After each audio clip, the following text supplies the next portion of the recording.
Rei dos Reis, consagro tudo o que sou. De gratos louvores transborda o meu coração.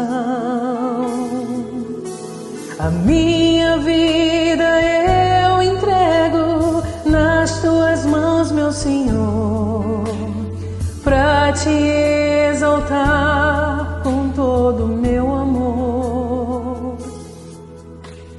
Eu te louvarei conforme a tua... Olá, meus irmãos, minhas irmãs, é com muita satisfação que cumprimento a todos em mais essa oportunidade de abrirmos a Palavra de Deus e juntos podermos estudá-la.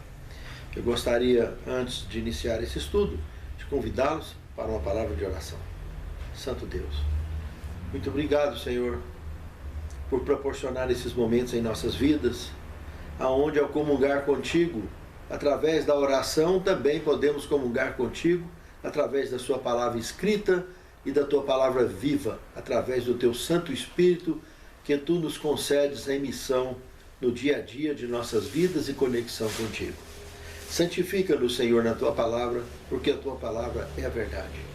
E traga-nos, Senhor, a tua mensagem para o nosso coração, para as nossas escolhas, para as nossas vidas. É o que te pedimos, agradecidos em nome de Jesus. Amém, Senhor. Vida moldada em Cristo e discurso inspirado no Espírito Santo.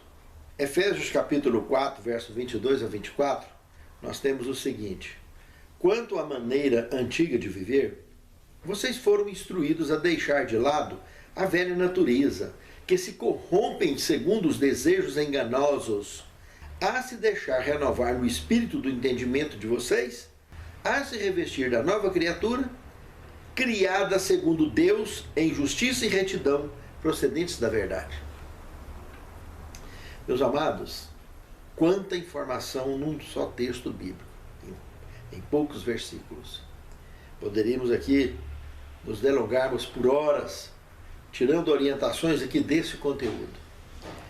Mas vamos sintetizar ao máximo, mas tirando o principal, o suco de todo esse conteúdo para o sustento de nossa fé. Aqui está claramente Paulo apresentando a ideia que nós estudaremos durante a semana, a ideia do comportamento cotidiano do mundo, que está conectado constantemente nas nossas tendências, porque nós nascemos nesse mundo, e com essas tendências chamadas na palavra de Deus como tendências carnais. Elas que, infelizmente, ditam as regras nesse mundo. Mas aqui está mostrando o outro lado também, dessa conexão com Cristo, que quando nós aprendemos a nos conectar com Ele, temos a oportunidade de permitirmos que o lado espiritual nosso, esse lado da conexão que nós temos com Deus, possa se prevalecer e dominar essa natureza, essa tendência carnal que nós temos. É essa a ideia do tema que estamos estudando essa semana e que esse verso abre de maneira muito sólida, apresentando a todos nós. Justamente onde ele comenta aqui que essa natureza humana normal nossa, corrompida, né, por desejos enganosos. E de fato, são muito enganosos. Nós criamos um tanto de fantasia e tantas ilusões que a maior parte do tempo, a maioria da humanidade fica focada nisso, em ilusões e fantasias. Eles não conseguem passar a maior parte do tempo com os pés no chão, aterrissado, focado no que tem, no que é e no que de fato é a realidade. A maioria anda como se estivesse flutuando nas nuvens da ilusão, das fantasias. Sonhar é bom, irmãos, mas colocar os pés no chão e ser feliz do jeito que nós somos e com o que nós podemos ser, baseado no que somos e temos, isso é o mais importante. E a relação com Cristo é que nos dá a condição de progredirmos em todos os caminhos que nós trilhamos debaixo da graça do Altíssimo. Mas ficar flutuando em desejos enganosos, com certeza, a tentativa de transformar fantasia em realidade acaba cansando, frustrando e trazendo mais dor do que solução. Pé no chão, oração, fé em Deus, trabalho e caminhar na direção orientada por Deus é bem mais seguro e mais sólido. E traz uma felicidade real. Pode ter certeza. Por isso que ele mostra o resto do verso aqui dizendo que nós precisamos renovar no espírito do entendimento que ele nos dá, no lado da sabedoria que ele nos proporciona através da conexão com ele, seja da sua palavra, seja do Espírito Santo, através da palavra viva. E isso nos reveste de uma nova natureza, confiar nessa luz que ele nos apresenta, nessa conexão real, porque ela é vestida de justiça, de verdade, e isso nos torna também filhos dessa mesma justiça e dessa mesma verdade. E retidão, que tudo procedente do próprio Deus, tudo procedente da verdade, tudo procedente de Deus. Pense nisso, amado irmão. Pense nisso, amado irmão. E vida moldada em Cristo só é possível inspirado no Espírito Santo. Fora da conexão com o Espírito Santo, jamais alguém vai ter a vida moldada. Pode estar batizado, pode estar fazendo jubileu ou 2 jubileus dentro da igreja. Não vai ter vida moldada jamais, se não for conectado com o Espírito Santo, inspirado por ele. Só assim podemos ter vida de fato moldada em Cristo. No segundo tema, a espiral descendente do pecado. Aqui Paulo está abrindo Efésios capítulo 4, versos 17 e 32, aonde comparamos também com outra carta que ele escreveu, outra epístola, no Colossenses capítulo 3, verso de 1 a 17. Analisando isso aqui, nós temos uma série de orientações muito interessantes, irmãos, analisando essa espiral do pecado. Primeiro que Paulo, ele veio de um lar dividido, irmãos. Lembra que ele tinha a mãe judia e o pai que não era judeu? Pois é, cada um dos dois foram criados de maneira diferente, os pais de Paulo. Por acaso, eles se uniram em matrimônio. E muita coisa em comum preservou essa unidade. Contudo, o filho que eles tiveram, tanto o pai dele quanto a mãe dele, procurou, de uma maneira prática, proporcionar o de melhor para o seu filho, para que evitasse que o filho, quem sabe, economizasse algumas cabeçadas da vida que o pai já teve e que a mãe já teve, e assim todos nós sempre procuramos melhorar os nossos filhos aquilo que não conseguimos melhorar em nós mesmos. Isso é uma tendência natural do comportamento humano. Mas por ter lar dividido, tem a questão também de educação dividida. E aí acaba que tendências daqui, tendências dali são formadas, e aí logo a gente percebe Paulo, na sua juventude, antes dele se converter ao cristianismo, ele foi criado no judaísmo ortodoxo. Ele mesmo confessa em suas epístolas que era fariseu zeloso, ou seja, um adepto da prática do fanatismo, e não era para menos que ele estava correndo, perseguindo, executando e matando cristãos. Ainda como jovem, achando que estava tudo certo o que ele estava fazendo, ninguém tirava isso da cabeça dele. Fruto do comportamento fanático ou de uma educação dividida, seguramente, que ele teve na sua formação. Teve que cair do cavalo para aprender que tudo que ele estava fazendo estava errado. Daí Paulo, logo em seguida, então ele se converte, após o encontro de Damasco, e toma uma nova direção na sua vida. E nessa nova direção, ele partiu praticamente para uma linha de exclusão das tendências carnais. E ele pôde manifestar ainda nas suas cartas e epístolas, algumas delas, essa luta entre o bem e o mal, esse grande conflito que ele viveu e conviveu com ele durante anos. E só mais tarde, já quase no fim de sua vida, que ele pôde confessar que combateu o bom combate, guardou a carreira, a fé, já vivo não mais eu, mas Cristo vive em mim. Mas o que ele passou para chegar nessa condição, meus amados, todos nós temos o nosso conflito, temos nossas lutas para enfrentar e sermos vitoriosos. E nisso envolve a nossa relação com aqueles que nos cercam, com os de casa, com os de fora de casa. Envolve tudo.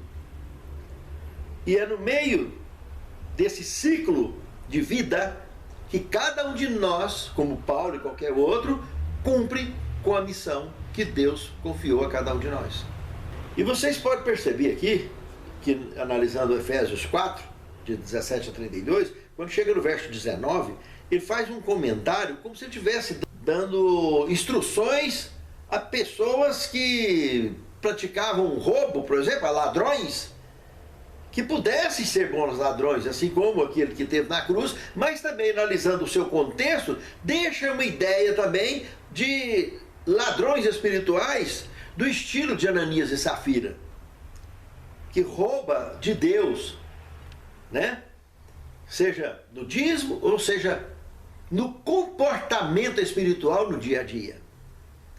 E aí não deixa de incluir aqui também, nesse conteúdo, os lobos vestidos de ovelhas, que tem nas religiões para todo lado, que agregam as ovelhas, querendo ser dono das ovelhas para extorquir as ovelhas, sugar as ovelhas. Lobo vestido de ovelha. Quantas e quantas religiões no mundo que tem, e quantos religiosos no mundo que tem especializado nisso. E Paulo está mostrando aqui nesse conteúdo que mesmo esse grupo de pessoas, enquanto está em tempo debaixo da graça, pode se converter e vir a ser pessoas de bem de fato. Mas isso só é possível se eles conseguissem desprenderem da espiral descendente do pecado. Que a espiral do pecado ela é terrível. Se há mentira, por exemplo, o falso testemunho, que eles comentam, para justificar essa primeira mentira, eles contam a maior. E assim vai. E o primeiro que eles convencem da sua mentira são eles mesmos. Basta acreditar na sua própria mentira. Eu citei a questão do roubo, do ladrão, como está citado aqui no contexto, mas vamos olhar agora para a nossa intimidade pessoal, no nosso relacionamento com Deus e com o semelhante. Quantos e quantos pecados reprimidos desse grande conflito que nós às vezes sufocamos, que nós reprimimos, sejam eles abertos ou fechados, sejam eles por causa de regras religiosas ou regras sociais, ou por causa de tradições, seja lá o que for. Quantos e quantos? E aí não são só aqueles que estão lá no mundo, como a maior parte do conteúdo de Paulo ao analisar deixa a impressão que só os gentios que praticavam isso. Não, irmãos.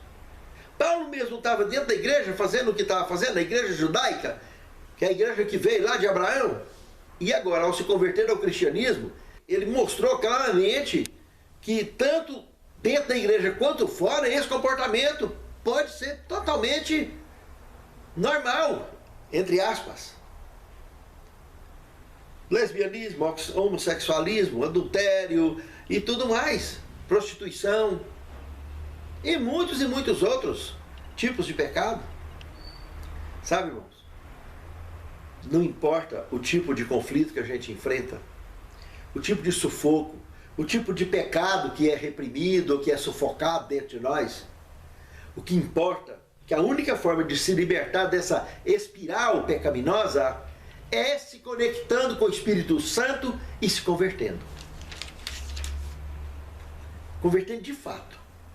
E quando a gente se converte de verdade, a gente se conecta com o amor no seu verdadeiro sentido. E logo aprendemos de fato a perdoar, porque entendemos que somos perdoados por Deus. Independente se o ser humano vai ou não vai nos perdoar, mas nós aprendemos a viver com amor no seu verdadeiro sentido. E automaticamente, ao aprender a amar de verdade, nós também aprendemos a perdoar de verdade. e aprendemos a enfrentar as nossas lutas, enfrentar o próprio eu e sermos vitoriosos ao sepultar a velha criatura e jamais deixar ela ressuscitar de novo, que para ela ressuscitar não precisa de nenhum milagre. Basta conectar com a tendência carnal, ela levanta correndo e volta 7 vezes pior do que antes. Qual é o alcoólatra que você já viu voltar a beber e não voltou muito pior? E o fumante? E o drogado? Todo pecado é igual, irmãos. Ter a conexão com o Espírito Santo é o segredo mestre de tudo isso aí. Porque aí nós nos convertemos através da obra do Espírito em nós e servimos em espírito e em verdade. Aí podemos entrar no terceiro tema, uma dramática mudança de roupa. Aí sim, podemos entrar nesse conteúdo que Paulo aborda em Efésios 4, de 20 a 24, mostrando essa mudança de roupa. E que Paulo defendeu ainda uma adoção de vida moldada em Cristo, com a expressão segundo é a verdade em Jesus. Para Paulo, o despertar da fé tem a ver com uma conexão com Cristo, tão real, mas tão real e tão vivida, que pode ser descrita como aprender de Cristo. Por isso que ele comenta aqui no texto que é aprender de Cristo, porque ao estarmos conectados com Cristo a gente aprende isso. E por meio do Espírito e da Palavra de Deus, nós temos condição de viver uma vida reconhecidamente presente nessa conexão. Por isso que ele divide em 3 processos essa questão dessa roupa, dessa mudança de roupa. A primeira parte, por exemplo, que ele comenta, que é deixar de lado ou se afastar do antigo modo de vida, como ele comenta aqui no verso 22 do capítulo 4. Que se a pessoa não deixar aquela vida antiga de lado, qual é o sentido que tem? Ele não consegue mudar nunca. Aí ele fica parecendo azeitona na boca de banguela, né? Não firma para dar a dentada. Não firma na fé nunca. Está sempre balançando, caindo. O segundo processo que ele comenta é experimentar a renovação interior, como ele fala no verso 23. Se a pessoa não procurar experimentar essa renovação, essa nova vida, essa nova criatura, respirar esse ar novo, como também que ele vai sentir clima para poder prosseguir na jornada e cumprir com a missão. E por último, o terceiro processo que ele comenta aqui, essa questão de se revestir, né, do novo padrão de vida, revestido do novo padrão de vida, que está todos os 3 processos conectados num só, onde ele chama mudança de roupa. Então essa veste branca de Cristo é a veste que ele coloca sobre nós e cobre a nossa veste imunda, suja. Nele nós aprendemos a sermos vitoriosos em tudo que nós precisamos e necessitamos. No quarto tema, discurso cheio de graça que edifica a unidade. Sim, Paulo entra nesse conteúdo aí no capítulo 4, do verso 25 ao 29. Aqui no verso 25, por exemplo, ele ilustra com um comando negativo, deixando a mentira. Totalmente negativo. Mas se a pessoa não deixar esse hábito, ele não consegue se converter, viver uma vida convertida nunca. Porque o próprio Cristo falou que quem mente é filho do diabo. Que o diabo é pai da mentira.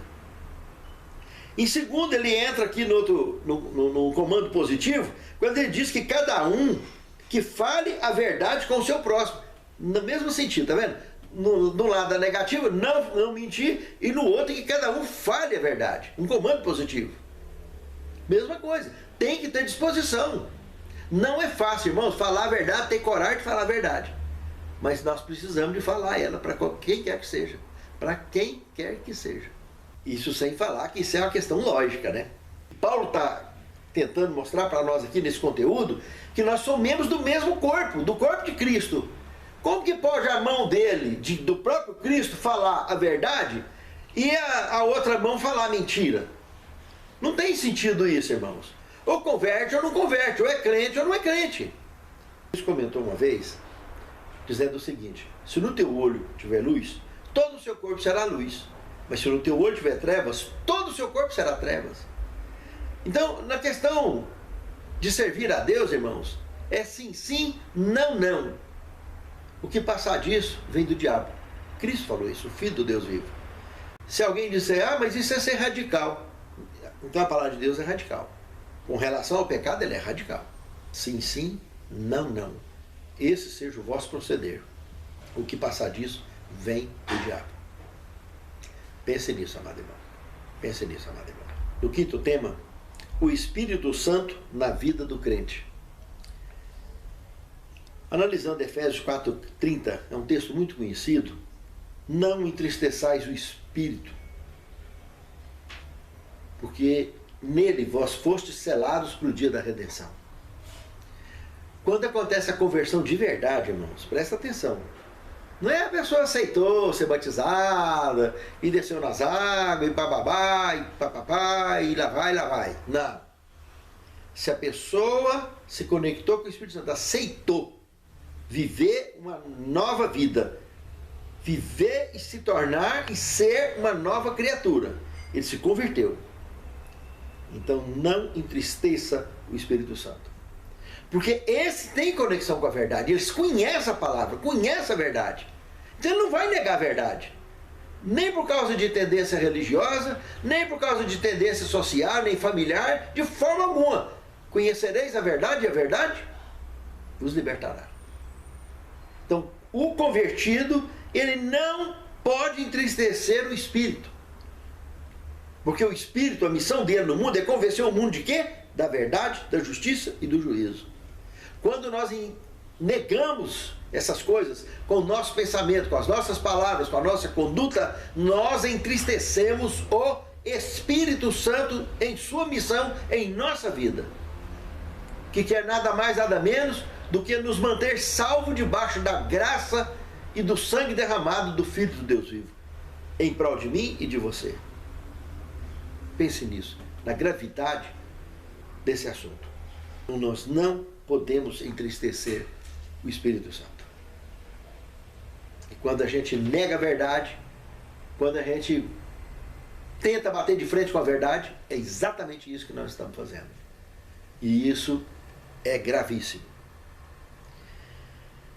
No sexto tema, bondade, não amargura, entre parênteses.